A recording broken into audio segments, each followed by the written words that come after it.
Kenapa katanya Agus nggak masuk hari ini? Sampai dia mudah-mudahan kita doakan semuanya benar-benar Agusnya diberikan lagi yang namanya kesehatan. Amin amin ya robbal alamin. Oke, sebelum masuk ke pembelajaran kita berdoa dulu semuanya. Apakah di sini ada ketua kelasnya? Kelas nasab dipimpin membaca doanya.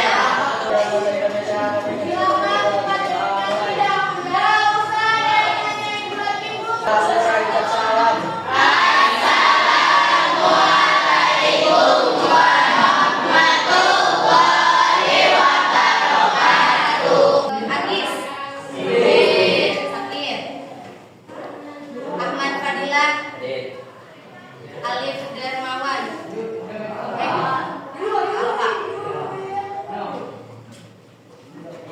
Alka Hafijah,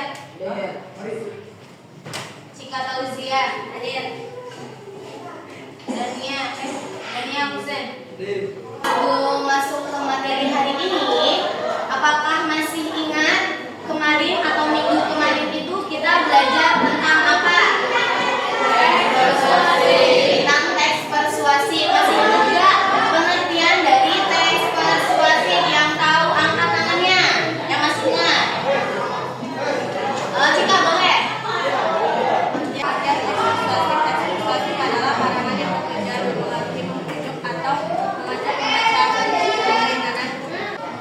Oke, kalau untuk kaidah pembahasannya ada yang masih ingat gak? Coba yang mau jawab angkat tangannya. Boleh cowok ya, cowok.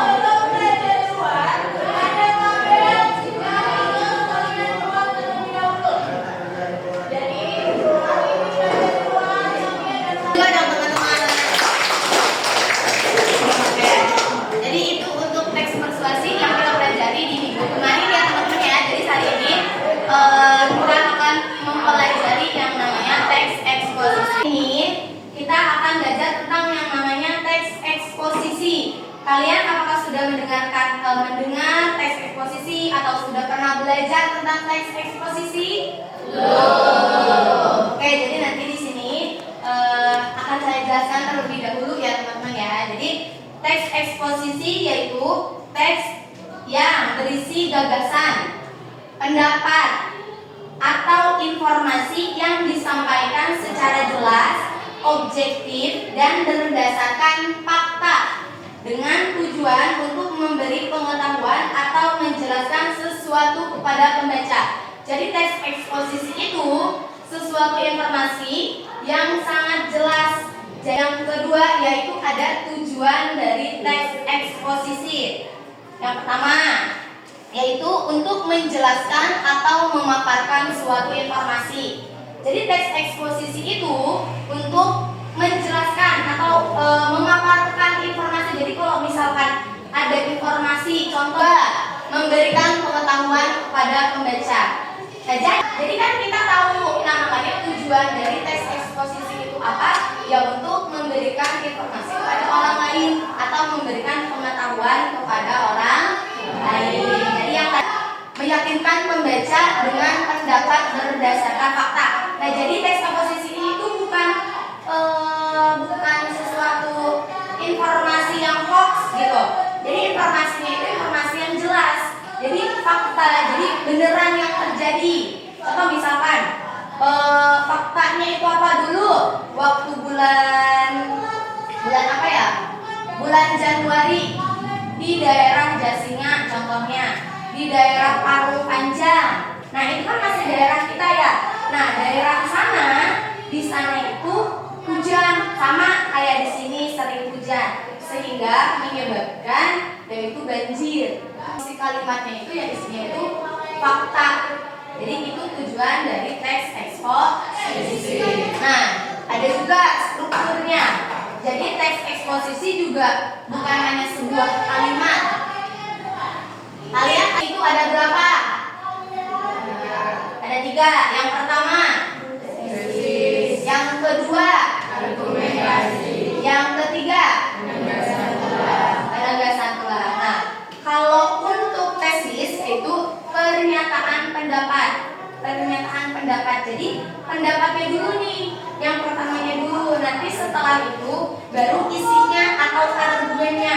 Argumen itu isinya tentang apa aja sih teman? Alasan, terus bukti, terus terus fakta yang mendukung pendapat. Ketiga, ada yang namanya penegasan ulang atau kesimpulan. Ada tesis, argumen, dan juga penegasan ulang. Jadi ketika kalian membuat teks eksposisi, kalian harus tiga struktur ini tuh harus ada gitu. Jadi jangan sampai ketika kalian membuat teks eksposisi salah satunya itu tidak ada. Jadi tiga-tiganya ini harus ada. Paham ya?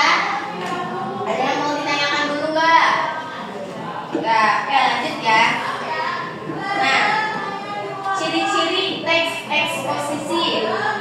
Ciri-ciri teks eksposisi ini yaitu berisi informasi atau pengetahuan. Terus yang kedua yaitu berdasarkan yang namanya fakta, bersifat objektif, menggunakan bahasa baku dan menjelaskan secara logis dan juga jelas. Yang tadi saya jelaskan ya. Terus ada juga kaidah kebahasaan. Ternyata bukan hanya teks persuasif saja yang ada kaidah kebahasaannya, tapi ternyata teks eksposisi juga sama. Ada kaidah kebahasaannya. Ada berapa kaidah kebahasaan teks eksposisi? Ada berapa cowok-cowok? Ada 5. Yang pertama yaitu menggunakan kata-kata baku. Nah, jadi kaidah kebahasaan itu ya kebahasaan yang ada di dalam teks eksposisi tersebut. Ya berarti bahasanya harus baku. Terus menggunakan kata kerja mental, berpendapat, menganggap atau menyimpulkan. Jadi itu tuh ciri-cirinya itu ya pernyataan pendapat diri kita yang membuat teks eksposisi tersebut. Terus yang ketiga, menggunakan konjungsi kausalitas, karena, sebab, sehingga, oleh karena itu. Jadi harus ada sebabnya. Misalkan, kenapa sih kemarin banjir di Dasinga misalkan? Karena hujan deras selama 1 malam misalkan. Sebabnya ya banyak sampah yang ada di solokan. Misalkan di banyak solokan, aduh banyak sampahnya. Nah itu sebabnya. Nah itu tuh yang harus ada juga di dalam teks eksposisi.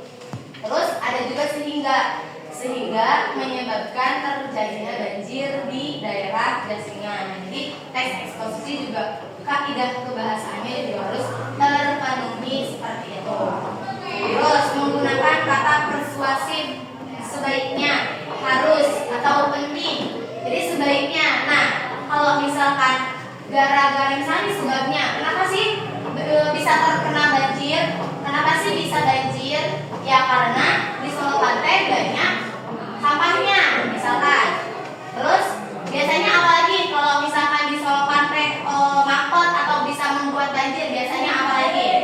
Misalkan banyak sampah. Itu contohnya ya. Terus jadi contohnya itu ya gara-gara banyak sampah. Nah di sini menggunakan kata persuasif itu sebaiknya, ya berarti sebaiknya sampah-sampah yang ada di dalam solokan tersebut atau got tersebut ya berarti harus dibersihkan kayak gitu. Jadi kata atau kalimat penyambungnya itu harus kaidah pembahasan itu harus seperti itu.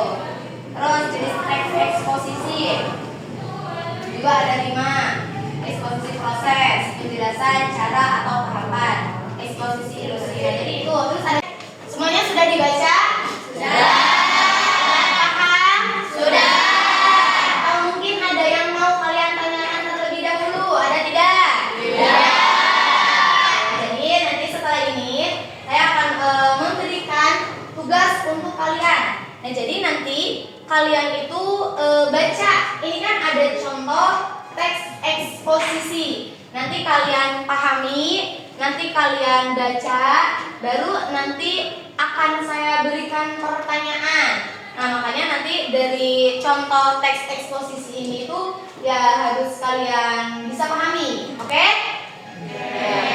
Oke, belum dapat ya?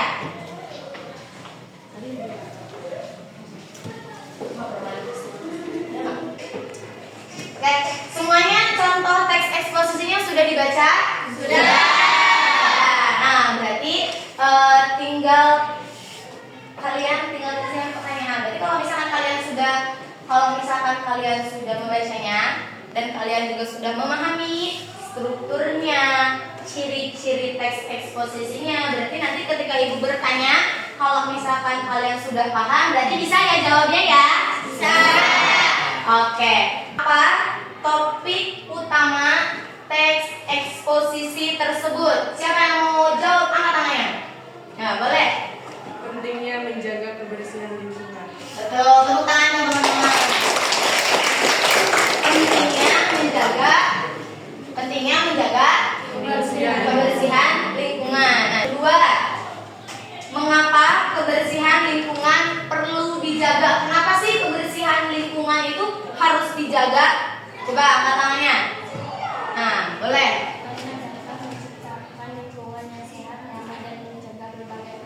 Betul, tepuk tangan dong. Ya, karena untuk menjaga yang namanya kebersihan dan kesehatan. Karena kan kalau misalkan lingkungan kita bersih, pasti kan akan sehat, betul tidak? Betul. Oke, yang ketiga, apa contoh dari dampak lingkungan yang kotor? Ada yang bisa jawab? Boleh. Menjadi tempat berkembangnya bakteri dan virus serta penyakit seperti diare dan demam berdarah. Betul, tepuk tangan dong teman-teman. Bisa menimbulkan yang namanya penyakit. Kira-kira kalian kalau misalkan posisinya ada di dalam teks eksposisi ini, kalian teh pengen hidupnya di lingkungan yang bersih atau di lingkungan yang kotor? Bersih. Karena untuk yang namanya menjaga kesehatan dan juga supaya tidak menimbulkan berbagai macam penyakit. Oke, yang keempat, apa manfaat lingkungan yang bersih bagi kehidupan masyarakat? Ada yang bisa jawab? Angkat tangan. Oh, boleh.